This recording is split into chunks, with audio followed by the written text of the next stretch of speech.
What you're doing really well is like, for example, when you were saying you're calling to your kids, you're saying, "Oh, look there!" I was like, I did kind of one of these. I was almost like I wanted to look and see it, and I was very engaged with what you guys were saying. I was very into the flow. It felt very natural between you two.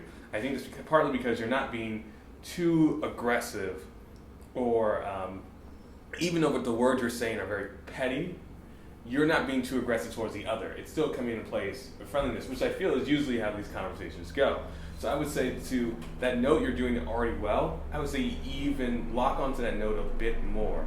When you are talking about the food's bad, or the school's lower in the rankings, or this is my kid's first language, say it almost like you're not talking that their kid is bad. Their kid is wonderful. You understand that their kid is different, even from the circumstances that they may be placed into. It's almost like you're quoting the New York Times or like the Atlantic.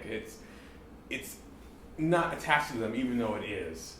You are saying it in a more jovial, optimistic way. Like, oh, did you hear this? Well, I heard, that they went this way. So, because you're not going to go straight after this kid. No mother would do that.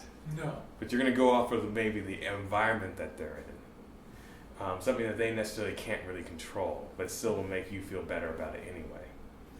And I will say also, when you get to the end and they're talking about the ice cream truck, really, even though you're having kind of a freaking out about it and you're like a little annoyed by it, unite over that. This is something you love being negative about things, and you love being negative about this ice cream truck. And if it wasn't an ice cream truck, it would have been something else eventually. Yeah. So unite on that, and really that's where your friendship is coming from. Probably the first time you guys even met, you were complaining about something, and that's how you became friends. Right.